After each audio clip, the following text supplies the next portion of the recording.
Let's go to the Vaqueros hotline now. Welcome Charles Smith to the show. He is a 10-year NBA vet with the Clippers, Knicks, and Spurs, who has gone on to great things in the business world since then. Currently, he is a certified master facilitator for the global leadership development and training company, Fierce Conversations, Inc. He's joined us to talk about those things and more. Charles, thank you so much for the time today. How you doing? I'm doing well. Thank you. Doing very well. Cool. Well, so you are now something that is referred to as a certified master facilitator for Fierce Conversations, Inc. What exactly does that mean? Well, Fierce is a company that's been around for quite some time, for years. Fierce has spent, their business model is based on helping companies use effective communications to increase their bottom line, which I did not know that it existed, but it makes total sense. So, companies and corporations tend not to have, the employees, staff tend not to have those hard conversations. In our personal lives, we tend not to have those hard conversations. So what it does to a corporation, not talking about team, confrontation, microaggressions, culture, race. Without having those conversations, corporations lose a lot of money.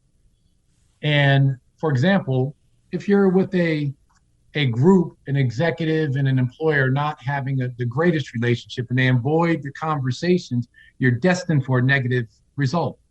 If they do have a hard conversation, it gives themselves an opportunity to have a positive result. Once I found all that out dealing with Fierce, I realized how hard conversations not had in sports, Trey, make all the difference in the world when it comes down to wins and losses.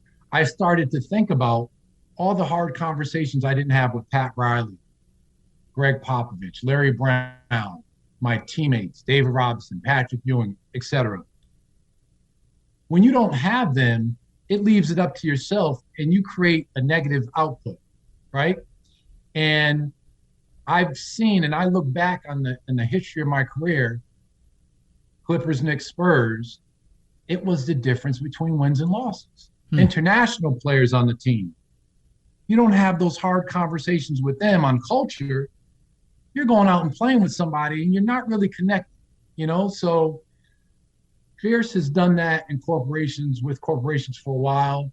I'm doing it with corporations and now doing it in sports. And one of the difficult conversations for professional athletes is to start to consider what may happen after that career is over with to make sure that you have a contingency plan once your body or the sport will no longer allow you to compete for millions of dollars per year, correct? Right. And you're absolutely right. Think about during the career. Think about all the athletes that have to sit down with their parents and talk to them about money. That's a hard conversation.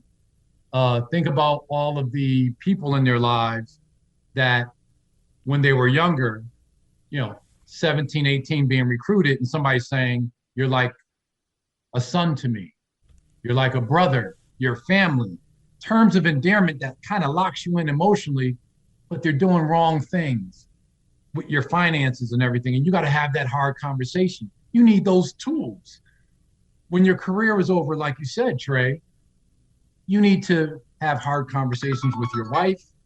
You need to have hard conversations with friends. You're changing. And so often we just don't have them. And it prevents you from excelling or moving forward in whatever you're trying to get accomplished. We're in a place now in this world where so many of us are dug in terms of our political beliefs and not willing to have that conversation with the other side. And a lot of people look at it as, well, I don't agree with that person necessarily, so what more is there to say? But part of the importance in that And it doesn't always have to be a disagreeable conversation necessarily. It can be with somebody that you love, like a wife or significant other, that is, look, we aren't totally sure what's going to happen here, so we may want to come up with a couple of different game plans to make that happen. But even in this world where so many of us disagree politically, it is important to have these conversations so that you are not necessarily swayed yourself, but so that you can better understand and personalize that other side versus the vitriol that we seem resigned to spewing at one another via social media in 2021. Yeah, I agree. What I found, racial discussions are probably in confrontation. Those are probably the hardest conversations to have. What I love about Fierce is their technology using artificial intelligence and 3D animation. People don't know this about me, but, I was the first to develop customizable applications for video ingestion. And when I saw their technology, it's reminiscent of what I developed. So imagine this, Trey, you're having a hard conversation about politics or race. And you see this 3D animation set up where you can basically make your own avatar, what race the person is, what shoes they're wearing, how they're dressed, their hair, everything. And then that animation goes on screen and it starts off the conversation. And you're one of the people in the 3D animation. And you have 3 different ways to respond. You select the response and the facilitator comes up and says, now, if you choose this response, this may happen or this may happen. Let's see how it plays out. And then you keep going through it. I've seen at the end of these 3D animations, people saying, wow, I didn't know you thought like that. And I didn't realize I was coming off that way. What happens with the 3D animation, it takes the emotion out of the person talking to you, but you're still seeing it play out and you're selecting the prompts on what to say. And those are the tools and the opportunities to deal with so many issues in our personal lives and our business lives that help us get through it. And that's what I love about Fierce. And I love how we're going to impact the sports and entertainment industry. You mentioned you yourself not always having those necessary conversations with the Clippers, the Knicks, and then the Spurs to finish off your 10-year career. Yeah. Is there one conversation or lack thereof that sticks out that you really wish you could have had in that moment with any of those 3 teams? Trey, there are so many. I can just I give you an example of each team. So you take the conversation with Donald Sterling. We lost to the Miami Heat, and we were supposed to beat them. And if we would have won, they would have had the worst losing streak in the history of the NBA. But the Clippers still maintained it because they beat us. In the locker room at the end of the game, I'm walking. There was a meeting area with guests, and then our locker room. You have to go through this meeting area to go out. As we went out, I went to go shake Donald Sterling's hand and say, hey, we all feel bad about the loss. When I put my hand out, he turned his back to me and turned around and started talking to someone with my hand stuck out there. I felt so bad. That's when I wanted to leave the team. And I wanted to talk to him about it, but I never did because I was young and I didn't have the tools and didn't know how to approach it. Maybe he would have said something that would have made me feel a little better, maybe not, but I never had the conversation. So that it was destined for a negative impact, which I'm leaving. I had nothing else to do with it. That's what I felt. That's Clippers. Knicks. And this is public, so I don't think I'm saying anything. This was public. We're going down to play the Houston Rockets in the Game 7. And this wasn't with me. It was between Rolando Blackman and Pat Riley. Of the 94 of the 94 NBA Finals. Game. Yeah. Pat Riley says, I don't want any, I'm going to run through it quickly. Pat Riley says, I don't want any women in the room. Rolando Blackman says, this is a team meeting. Rolando Blackman says, Coach, my wife has been in the room. I've been a 4 or 5 time All-Star. I've been to the finals. My wife helps me with tickets, my food, my meals. We talk. My wife's going to be in the room. Pat, I don't want any women, no wives in the room. Rolando, my wife's going to be in the room. Break off. Rolando never got off the bench in that entire series. I wish they would have had a one-on-one after. I wish they would have. Now, since then, they both made up. They talked about it. It's water under the bridge. But imagine. See, this is what I'm saying. I've been through too many situations. This is a matter of wins and losses. Last one, Greg Popovich. I'm at the position that all athletes are at the end of their career. And this was the start of his head coaching career too. What's that? And this was the start of his head coaching career too. Right. So athletes are always being pushed out. Injuries, whatever happens, they're being pushed out. I didn't want to be pushed out. I saw it happen to Norm Nixon with the Clippers. I went to Popovich and said, Pop, I don't want any animosity between us. Can we just sit down? I called him. Can we just sit down and talk about it? Because we were having so many issues. Things were happening with me. I didn't want that. I didn't have that relationship with anybody. So I said, let's just sit down. Let me tell you what I want. Tell me what you want, and let's work it out. Now, I'm young. They're used to doing that with agents. But I think I'm mature enough to have the conversation. He did not have the conversation with me, and it ended on a bad note. I wish I had the tools to redefine that conversation so that he'd at least sit in front of me and try. So those are the types of things that happen. And during that time, when we were going through all this, I had issues with him. I wasn't playing well. And you don't want that. So I learned so much from fears, and that's why I'm a master facilitator. So the Popovich example is interesting because one of the reasons why I remember so fondly watching you is because I've always enjoyed watching stoic bid guys. The Texas Longhorns have a guy right now, Jericho Sims, who's just a joy to watch. And he never really wears emotion on his sleeve, and that's what I think of with you as well. And it sounds like you tried to broach the subject in a pretty level-headed manner. What would you do differently to try and incite that conversation? I would have preempted the conversation by saying, I don't have an agent that's going to have this conversation with you like it's normally done. I would have started with that. I said, I would like to hear what you have to say. I'm amenable to working it out any kind of way, but can you give me an opportunity to just have a conversation with you about it? I would have invited him and asked him in a different way to let him know my agent was not going to work this out for me. Me and my agent were through. He might not have known that. So, this is age 55 going back to age 30, and trying to have a dialogue. I understand more now. And players weren't used to doing that with coaches and management. So I was doing something a little different at the time. Speaking of your stoicism as a player, you were a part of some Knicks teams that were going through some absolute battles with the Chicago Bulls back in the early to mid-'90s.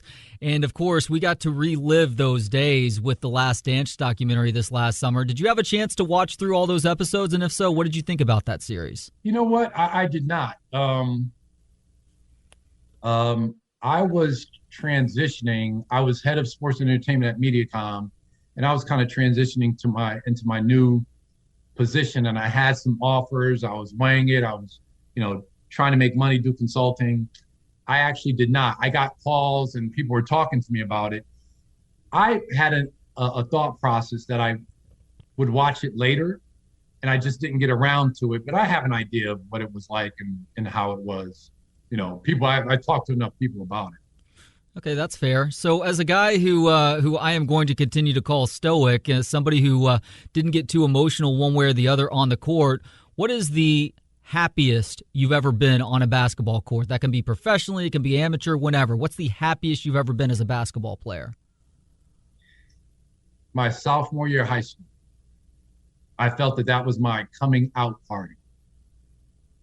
We're going into the playoffs, and the coach announced that he was going to start me during our last two games going into the finals of our league conference play.